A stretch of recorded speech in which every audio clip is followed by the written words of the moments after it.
It's time to get nuts! No, really, it's time to get nuts because we're gonna need them for this recipe.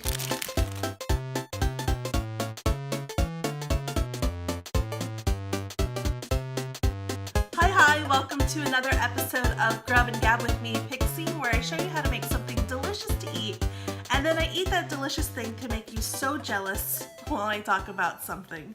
Today I'm going to be showing you how to make these rosemary maple roasted nuts, and then I'm going to be talking about homesickness. But before I start eating and gabbing, let me tell you about these nuts. They're vegan, they're gluten-free, and pretty much anyone can enjoy them except if you're allergic to almonds. Now, if you're allergic to almonds, don't worry, I have substitutes for you. These are crunchy and they're addicting, and anyone who I shared these nuts with, they absolutely love them. So before I start gabbing and talking about homesickness, and more than likely start crying again, let me show you how to make these tasty, delicious, addicting little nugget nuts. First, let's talk about the nuts. You can use all almonds, skin on or skinless, it doesn't matter. Or you can use a mix of almonds and other nuts, or just use other nuts altogether. Whatever you use, be sure to get either the blanched or the raw variety. Do not get dry roasted since they're already cooked and will burn if used in this recipe. Also, blanched or raw almonds usually aren't seasoned, but give the package a quick look over to ensure that they are not salted since different stores sell all sorts of different varieties of nuts. In a large mixing bowl, measure out 4 cups of nuts.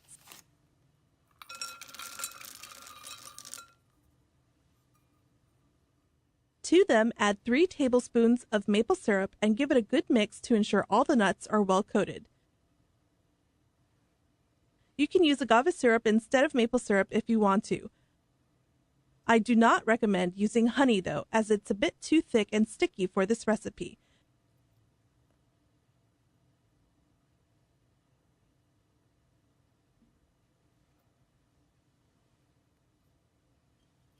When we roast the nuts in the oven, the maple syrup will dry out and create a thin shell around the nuts while holding the herbs and spices to them.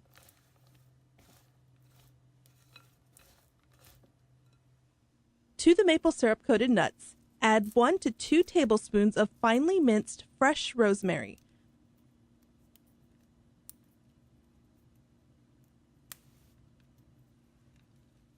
I don't like to use dried rosemary in this recipe as it's not as flavorful and tends to be dry and woody. And it becomes even harder when baked with the nuts compared to being cooked with something that has a lot of liquid in it.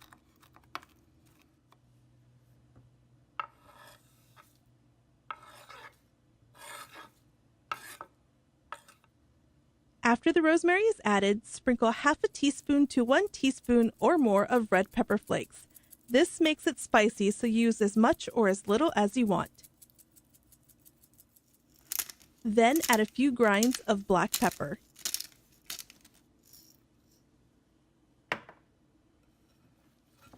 Give everything a good mix to ensure that the rosemary and spices are well mixed throughout all the nuts.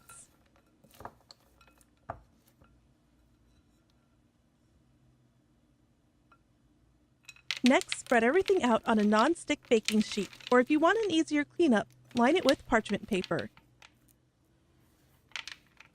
Make sure all the nuts are in a fairly even layer so some spots don't cook faster than others.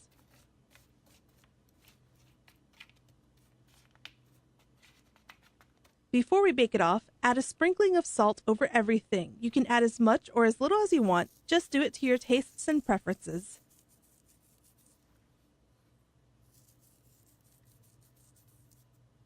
Place the baking sheet in the middle of an oven heated to 325 degrees Fahrenheit and bake it for 15 minutes.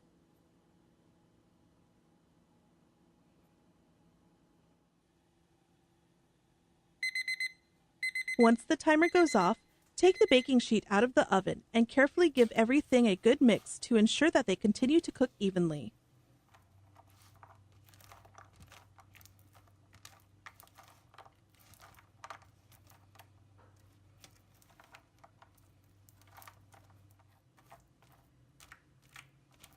Flatten it out into an even layer once again and put the baking sheet back into the oven for another 15 minutes.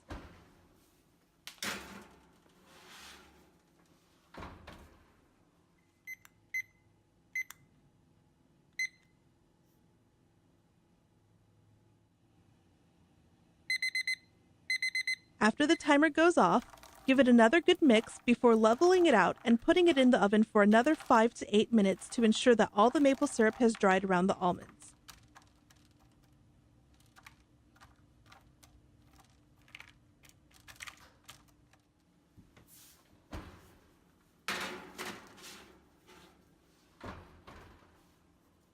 Watch them carefully in these last few minutes because they could burn if you're not paying attention.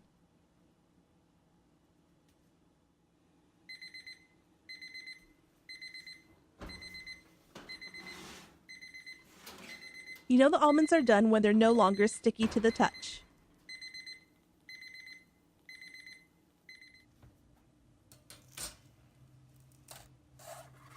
Let them cool completely before storing them in an airtight container. If you live in a place where it's hot or humid, you might want to store them in the fridge or freezer.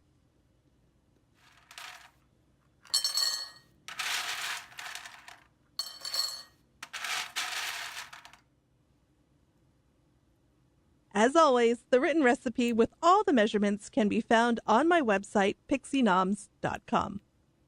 Ta-da! And that is how you make these rosemary maple roasted nuts. I use almonds because they're absolutely my favorite. They're sweet, they're savory, they're salty, they're spicy. It kind of hits everything. And they're crunchy too. And I think the crunchiness is what makes them so addicting. And before anybody asks, no, I am not going to eat the entire bowl, although I really, really wish I could. So for those of you who don't know, I was born and raised in Hawaii, and I moved to San Francisco in 2011 to help further my radio career. And it was a really hard decision to move away from Hawaii.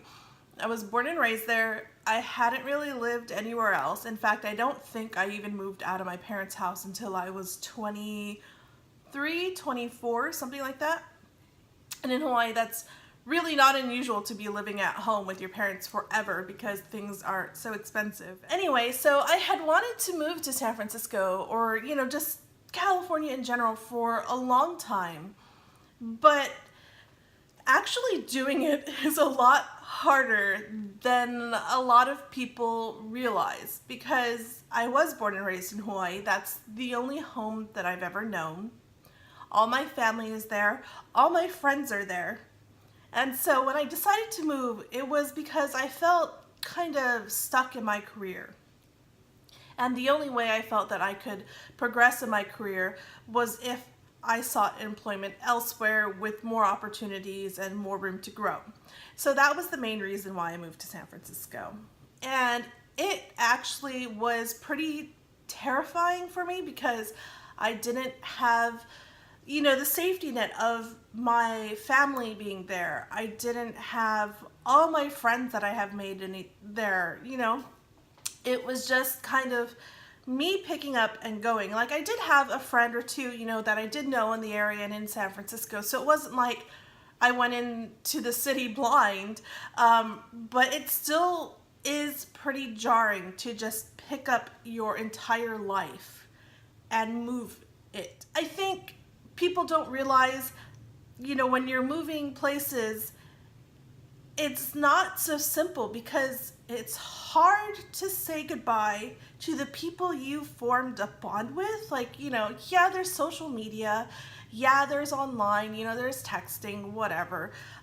It's really not the same as getting to hang out with them all the time, whenever you want, just seeing them out and about, running into them randomly at the store. Okay, so now I'm getting emotional again. So let's pause for me to stuff my face like a chipmunk or squirrel. Okay, so talking about homesickness, Recently, I've been feeling very homesick, and I don't know how to explain it. Like, I've moved away from Hawaii for 7 years now, 7.5 going on 8. And I don't know how to explain. Like, when I first moved here, I had some homesickness, and then it kind of went away. And then I don't know what it is recently. Like, I've just been having like months and months and months of just homesickness, missing home. And it's not, I don't know how to explain it. It's not so much missing the place, because I hate sun. Like, I'm not really a beach person. I don't go tanning. I don't do very well in sun. I don't do very well in heat. I don't do very well in humidity. I'm constantly surprised that I lived and survived for as long as I did in Hawaii. You know, disliking the sun, disliking the heat, disliking the humidity. But somehow I managed to survive. Like, the Bay Area and the San Francisco climate, like, that is my perfect weather, where you can pretty much wear a sweater 90% of the year. So it's not so much missing like the place, it's more so missing the people, my friends, the ease it is to get certain comfort foods for me. Like, you can go to the store and get poke. Like, here you have to kind of piecemeal by getting some of the ingredients here, some of the ingredients there, and make your poke that way. Or like, you have a very hard time finding certain ingredients or certain, you know, things. If you do find it, it's pretty expensive, and it's good for a once in a while treat, but you can't get it as easily or as frequently as you could in Hawaii. I also miss the people, my friends, my group of friends that I hung out with all the time. I miss my family. I miss being able to just drive over and have dinner with them on a Sunday. And I think it's not so much loneliness, it's just the comfort of the people that I already know. Because I don't know how to explain it, but when you're an adult, it's a lot harder to make friends, especially if you don't go to bars. Like, it's hard to make a group of friends outside of the people you know from work, especially if you're a transplant like me. So I think it's just the camaraderie of the people I know and I'm familiar with that I miss. I feel the tears again. So, eat my feelings. One more. I have to limit myself or I'll eat this entire bowl.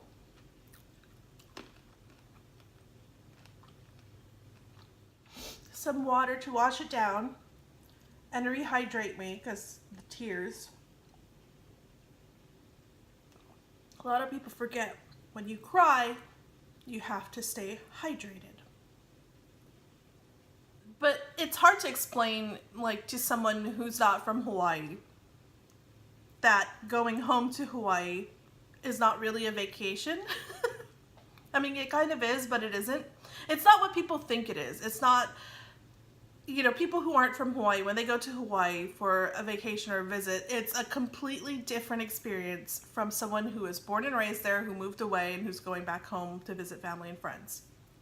That's just how it is. It's really hard to explain because everyone experiences Hawaii in a different way, and the people who are from there view it completely different than people who are going on a vacation or a getaway. So going home to Hawaii is nice, but it's not the luxurious Hawaiian vacation that a lot of people think it is. So I guess really it doesn't matter how long or how short of a time it was since you moved away from what you consider home. I guess homesickness can strike and strike strong whenever it fucking feels like it, you know? Like, you could be fine one day and then the next day you're just completely floored with feeling homesick. And, you know, that's okay. You know, feel your feelings. You shouldn't suppress your emotions, you know, just because it doesn't seem like you should experience homesickness, even though it's been years and years and years since you moved away from home. Do I know when homesickness will stop? Do I know if it'll ever go away? No, because I've only moved away from home once, and it's been, like I said, 7.5, almost 8 years, and I still feel homesick. I think I felt homesick like last month a lot more strongly than I did when I first moved. I think the anticipation of settling into life here, new job, trying to figure out how to do things without all my friends and family around, that kind of preoccupied my mind enough to not miss home so much. It's more so for me, the people and the things and the experiences, not so much the place, because I could probably do without the heat and humidity and so much sun in Hawaii. I am not going to eat this entire bowl of almonds, even though I really, really, really, really want to. But to keep with tradition, we'll do the last bite song with this almond. Last bite, last bite, last bite, last bite, last bite.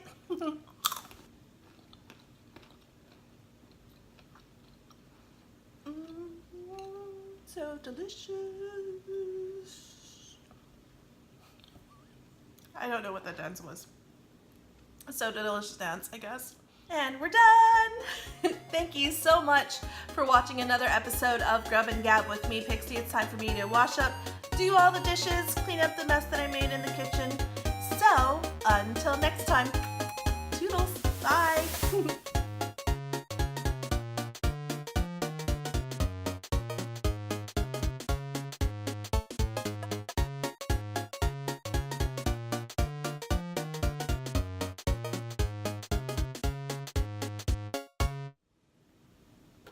Sneaking one more.